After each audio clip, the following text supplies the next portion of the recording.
Hello, मैं doctor Shweta Mathur. आज बात करते हैं एक्टोपिक प्रेगनेंसी के बारे में।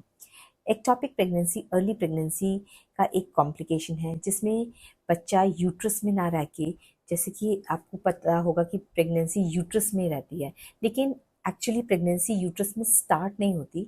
तो प्रेगनेंसी की जर्नी स्टार्ट होती है जब फलोपियन ट्यूब्स जो होती हैं वो ओवरी से एग को कैच करती हैं और स्पर्म्स वजाइना के थ्रू आते हैं और ट्यूब्स में ट्रैवल करके आते हैं। और प्रेगनेंसी एक्चुअली कंसीव होती है ट्यूब के अंदर, और थर्ड डे के बाद वो प्रेगनेंसी को ट्यूब पुश करती है और यूट्रस तक लेके आती है। तो अगर इस प्रोसेस में कहीं कुछ गड़बड़ हो जाती है और प्रेगनेंसी ट्यूब से यूट्रस तक नहीं पहुंच पाती है तो उसको डेवलपमेंट वहीं पे होने लगता है, और इसको हम कहते हैं एक्टोपिक प्रेगनेंसी। तो एक्टोपिक प्रेगनेंसी मोस्ट कॉमनली तो ट्यूब्स में ही होती है, लेकिन ओवरी में भी हो सकती है, और यूट्रस के माउथ जो होता है सर्वाइकल कैनाल, इसमें भी हो सकती है। और एक स्पेशल कॉम्प्लिकेशन है सिजेरियन जिन पेशेंट्स का हो चुका है पहले, उनके स्कार एरिया जो कि लोअर यूट्राइन सेगमेंट में होता है, वहाँ पे भी प्रेगनेंसी उस स्कार के टिश्यू में इम्प्लांट कर लेती है। तो वो वहाँ पे ग्रो होने की ज़्यादा जगह नहीं होती, न्यूट्रिशन प्रॉपर नहीं होता, तो वो भी रप्चर हो सकती है और इंटरनल ब्लीडिंग का रिस्क होता है। तो इसको आज और गहराई से जानते हैं, क्योंकि अगर टाइम पे इलाज ना हो तो ये जान का भी खतरा हो सकता है। अपार्ट फ्रॉम रेयर केसेस की जिनमें लिवर या इंटेस्टाइन ओमेंटम के ऊपर एक्टोपिक प्रेगनेंसी इम्प्लांट हो जाती है, वो सेकेंडरी एब्डोमिनल प्रेगनेंसी बन जाती है और 6 महीने तक ग्रो हो जाए, तो उस केसेस में बहुत रेयरली बच्चे को सेव कर सकते हैं ऑपरेशन करके निकालना, है ना। वो भी प्रेगनेंसी फुल टाइम तक तो नहीं जा पाती है। तो ये बहुत रेयर केसेस हैं, लिटरेचर में डॉक्यूमेंटेड है।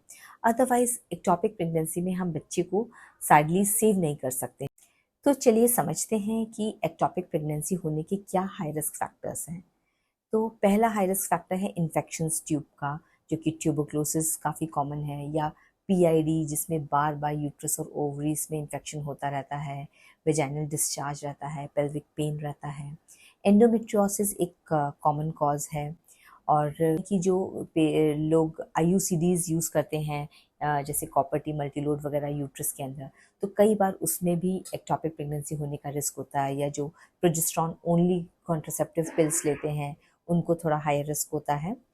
तो या ट्यूब की कोई सर्जरी हुई है एक्टोपिक हो, उन पेशेंट्स को भी रिपीट चांस होता है उसी ट्यूब में एक्टोपिक होने का, अगर हमने ट्यूब सेव करने की सर्जरी करी है। तो प्रीवियस सिजेरियन है तो उसमें रिस्क है कि स्कार एक्टोपिक हो सकता है स्कार के एरिया में।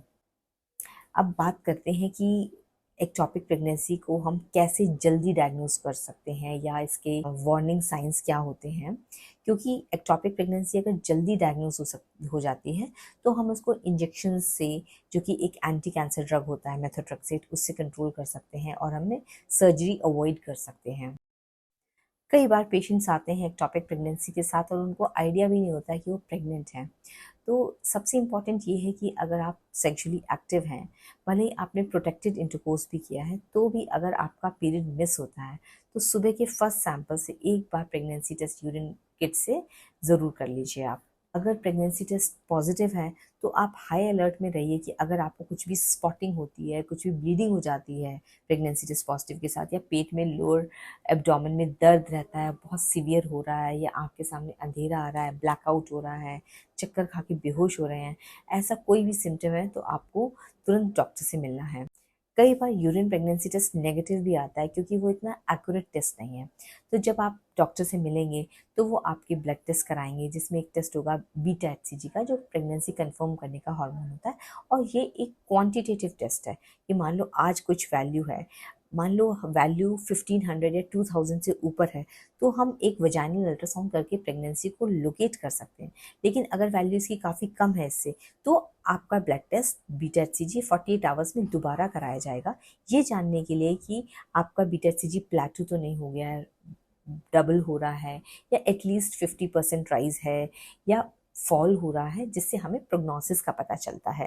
एक्टोपिक का फाइनल डायग्नोसिस जो है अल्ट्रासाउंड से आता है, जो कि वेजाइनल अल्ट्रासाउंड करना प्रेफर करते हैं।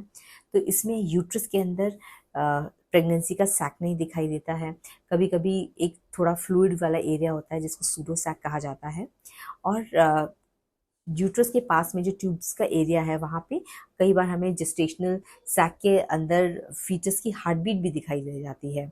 इस एरिया के आसपास बहुत ज़्यादा ब्लड सप्लाई होती है और अगर ट्यूब रप्चर में या ट्यूबल एबॉर्शन में जा रही है तो फिर फ्लूइड दिखाई देता है जो कि एक्चुअली ब्लड होता है, उसके साथ क्लॉट्स भी दिखाई दे सकते हैं और बहुत ज़्यादा पेनफुल होता है एग्जामिनेशन पेशेंट के लिए, टेंडरनेस बहुत सीवियर होती है।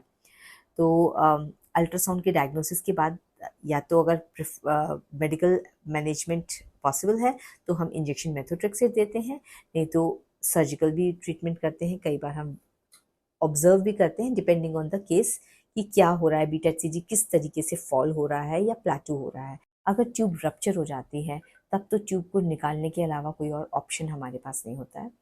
कई बार ट्यूब में भी प्रेगनेंसी होती है और यूट्रस में भी प्रेगनेंसी होती है, हेट्रोट्रॉपिक प्रेगनेंसी, तो ऐसा भी होता है।